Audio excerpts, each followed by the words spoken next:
صلحي عنده دين عننا كلنا.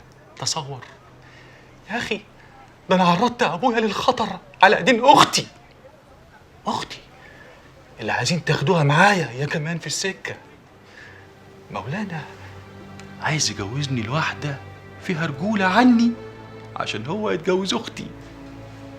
عود إلى رشدك يا شيخ وحيد. وبعدين يعني هو أنت ما استفدتش مننا؟ حاجة واحدة استفدتها منكم فعلا، هي إني بقيت والحمد لله رب العالمين بصلي ومواظب على الصلاة. إنما بعد كده هبقى إيه؟ بعد كده على إيديكم هبقى إيه؟ تاجر بيتاجر في تجارة كبيرة، أرباحها بقى بتصب فين ولصالح مين الله أعلم. شيخ وحيد، ليس من السهل التراجع. اسمع يا سي يوسف، جيم أوفر يا حبيبي، اللعبة خلاص انتهت. روح انت بقى بلغ مولانا واللي معاه. وتعرف مغبة ذلك؟ ومستعد له. واللي عندي يقلق. فارد بقى تبعدوا عني احسن لكم. سيبوني في حالي يا اخي، سيبوني اعبد ربنا بوعي واعتدال زي كل الناس الصالحين.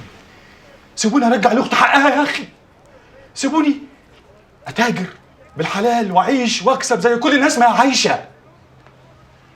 اللهم بلغت، اللهم فاشهد.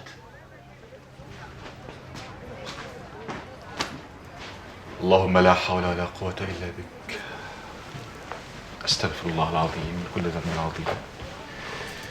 لا حول ولا قوة إلا بالله. يا رب اهدني إلى الصراط المستقيم.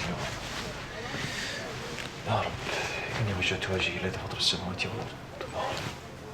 يا رب اقبل مني يا رب. نويت أصلي العصر حاضرا 4 ركعات فرضا علي لوجه الله الكريم. الله أكبر. بقول لكم ايه، انا مش فاضلكم. نفضوا العرس اللي في دماغكم دي، ورايا ناس غيركم كتير. بنقول لك ايه يا مرسي، انا وعيت لقيت ابوي بيقول كلام عفش قوي على اللي اسمه بهنس ده، وبعدين انا كمان بحس ما توعى الحديث يا عدل. امال طب ده بيقول لك انه بده يدخلنا معاه في الجاره جامع